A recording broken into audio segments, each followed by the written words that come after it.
जम्मू खित्ते की अगर बात करें और खास करके चिन्हाव रीजन की अगर हम बात करें तो नदियां, नाले, चश्मे भरपूर मात्रा में आपको यहाँ पर देखने के लिए मिलते हैं।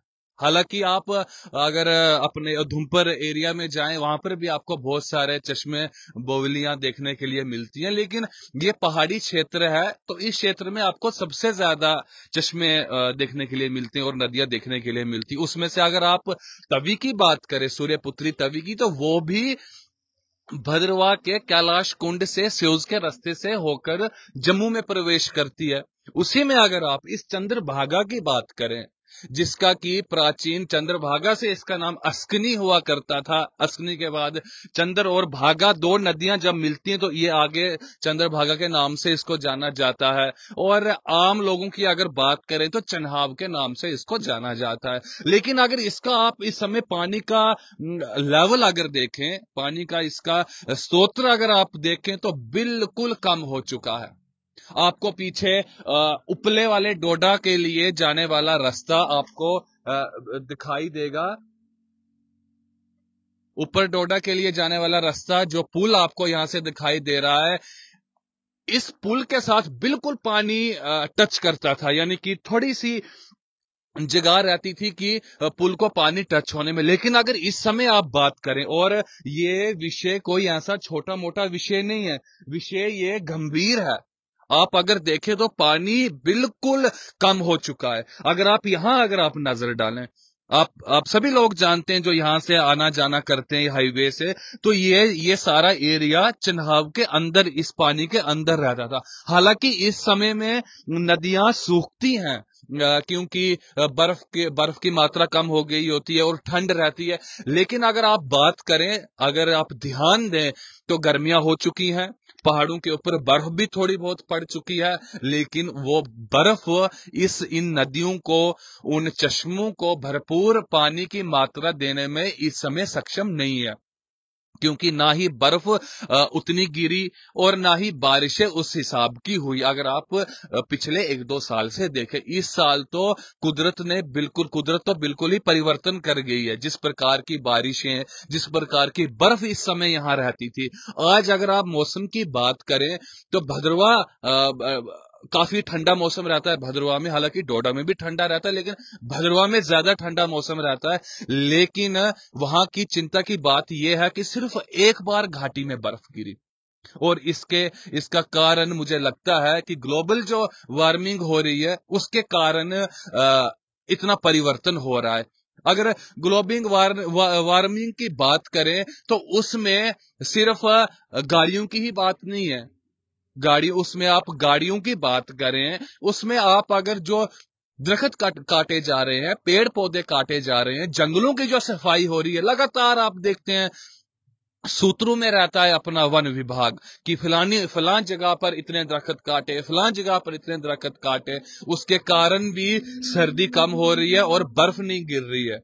और इस साल भी भद्रवाह के अगर आप ऊंची जगहों की बात करें, लगभग 12,000 फीट की ऊंची जो जगहें हैं, वहां पर सिर्फ बर्फ देखने के लिए इस समय मिल रही है। हालांकि शिवरात्रि की अगर आप बात करें, आप कुनसोथ जो हो गई उसकी बात करें, तो भरपूर मात्रा में बर्फ गिरती थी भद्रवाह में। लेकिन अफसोस की नहीं है। नीरू की अगर आप हाल देखें, नीरू वो नदी थी, वो दरिया था। हमने आज से लगभग 15-20 दिन पहले एक 100 साल के बुजुर्ग जी का इंटरव्यू किया था। उन्होंने कहा था कि जब हम छोटे छोटे हुआ करते थे तो नीरू पार नहीं कर सकते थे। हम नीरू को पार करने के लिए हमें अपने उदराना से पैदल जाना पड़ता था शेरी बाजार, और एक ही पुल हुआ करता था गुप्तंगा वाला पुल, जो चिंता को भद्रवाह से जोड़ता, वहां से हम नीरू को क्रॉस करते थे। लेकिन आज स्थिति वो हो चुकी है कि आज उन्होंने कहा कि आज नीरू को छोटे छोटे बच्चे जो मेंढक हैं वो भी पार कर रहे हैं। तो इसके पीछे कारण ये है कि कारण हम खुद हैं। एक तो आप देखें कि एक घर में 8-8, 10-10 गाड़ियां हैं, जितने घर में लोग हैं उतनी गाड़ियां हैं। गाड़ियां होनी भी चाहिए, सुविधा है सबके लिए, लेकिन मुझे लगता है कि जितनी हमें आवश्यकता है उतना ही हमें इस्तेमाल करना चाहिए। घर में एक या बड़ी हद 2 गाड़ियां, आज घर में जितने लोग हैं उतनी गाड़ियां चल रही हैं, उसके कारण भी गर्मी ज्यादा हो रही है, जंगलों की कटाई लगातार हो रही है, पोल्यूशन लगातार फैल रहा है। आप इस चुनाव को अगर देखें, ये देखिए, निचला वाला डोडा एक समय में बाजार हुआ करता था।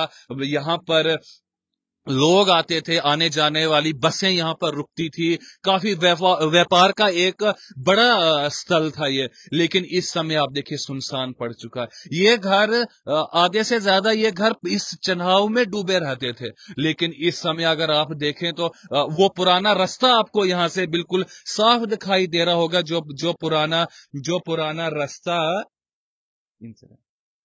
पुराना रास्ता, आपका पुराना जम्मू के लिए जो रास्ता था, वो भी इस समय आपको सामने दिखाई दे रहा है। वो पुराने घर आपको सामने दिखाई दे रहे हैं। आपको, अगर आप इधर नीचे वाली तरफ देखें, आप देखिए रेत, जनाब की रेत आपको दिखाई दे रही। ये इतना सारा एरिया इसके अंदर रहता है।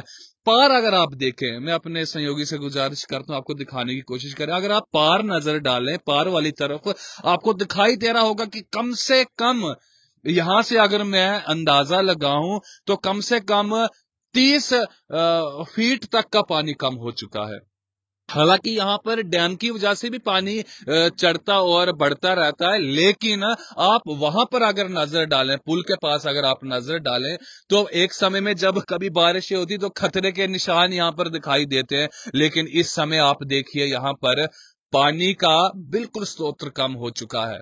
चंद और भागा, 2 नदियां जब मिलती हैं, इसमें नीरू मिलता है, इसमें और भी छोटी बड़ी बहुत सारी नदियां मिलती हैं। इसके हालात देखिए। मैं आपको कल का एक वाकया सुनाता हूं।